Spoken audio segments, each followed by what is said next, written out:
கன்னியாகுமரி மாவட்டத்தில் நேற்று இரவு சூறைக்காற்றுடன் வெளுத்து வாங்கிய கனமழையால் 1800க்கும் மேற்பட்ட வாழை மரங்கள் சேதமடைந்துள்ளன. இதுகுறித்த கூடுதல் விவரங்களை எமது செய்தியாளர் மணிகண்டன் வழங்க கேட்கலாம்.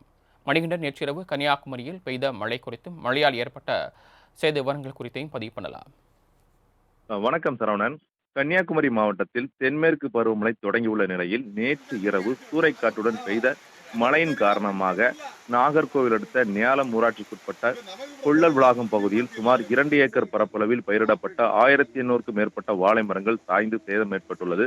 அதே போன்று அந்த சுற்றுவட்டார பகுதிகளில் சுமார் 8 ஏக்கர் பரப்பளவில் 7000 வாழை மரங்கள் சாய்ந்துள்ளதால் விவசாயிகள் பெரும் பாதிப்புக்கு அடைந்துள்ளனர். விவசாயிகள் வேதனையும் தெரிவித்துள்ளனர். தங்களுக்கு அரசு இழப்பீடு வழங்க வேண்டும் எனவும், ஆனால் இதுவரை அந்த அதிகாரிகள் சேதமடைந்த வாழை மரங்களை பார்வையிட்டு கணக்கிடவில்லை எனவும் குற்றச்சாட்டி வருகின்றனர்.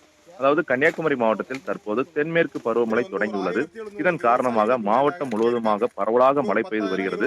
கடந்த மாதம் அக்னி நட்சத்திரம் வெயில் வாட்டி வதைத்து வந்த நிலையில் தற்போது பருவமழை தொடங்கியுள்ளதால் நேற்று இரவு கன்னியாகுமரி மாவட்டத்தில் சூறைக்காற்றுடன் மழை பெய்தது.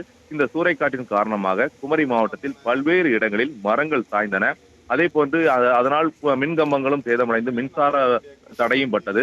அதே போன்று அங்கு அந்த பல்வேறு இடங்கள் விவசாய பகுதிகளில் இருந்து வாழை மரங்கள் பயிரிடப்பட்டிருந்தன. அந்த வாழை மரங்களும் பாதிப்பு அடைந்துள்ளது. அடியோடு சாய்ந்து பெரும் பாதிப்புக்கு ஏற்பட்டுள்ளது. குறிப்பாக நாகர்கோவில் அடுத்த நேலம் ஊராட்சிக்குட்பட்ட தொக்கல் விளாகம் பகுதியில் பயிரிடப்பட்ட சுமார் 7 ஏக்கர் வாழை மரங்கள் சாய்ந்தன.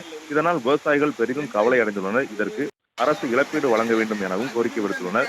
விவசாயிகள் ஒரு வாழை மரம் ஒன்றுக்கு ரூபாய் 300 செலவிட்டு வளர்த்து வருவதாகவும், இதனால் அப்பகுதியில் 7000 வாழை மரங்கள் சாய்ந்துள்ளதால் சுமார் ரூபாய் 3 கோடி வரைக்கும் இழப்பீடு ஏற்பட்டுள்ளதாகவும் தெரிவித்துள்ளனர். தங்களுக்கு அரசு உரிய நிவாரணம் வழங்க வேண்டும், தங்கள் குடும்பம் இந்த விவசாயத்தை நம்பியே உள்ளதாகவும் தெரிவித்துள்ளனர்.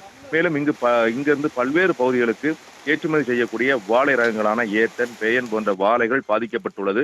எனவே இழப்பீடு வழங்க வேண்டும். அதே போன்று அதிகாரிகள் இன்று சாய்ந்த மரங்கள் கொடுத்து பல்வேறு தகவல்கள் தெரிவிக்கப்பட்டும் பார்வையிடவில்லை எனவும் குற்றஞ்சாட்டி வருகின்றனர். தங்களுக்கு உரிய நிவாரணம் கிடைக்க தடை ஏற்படுகிறது இதனால் என்று கவலை தெரிவித்துள்ளனர். குமரி மாவட்டத்தில் பருவமழை தொடங்கிய ஆரம்பத்திலேயே இதுபோன்று சூறைக்காற்றால் மழை பெய்து விவசாயம் பாதிக்கப்பட்டுள்ளது. மேலும் மரங்களும் ஆங்காங்கே விழுந்து போக்குவரத்து நெரிசலும் ஏற்பட்டு வருகிறது என்ற சூழல் உருவாகியுள்ளது. சரவணன், தாங்கள் வழங்கிய தகவல்களுக்கு நன்றி மணிகண்டன்.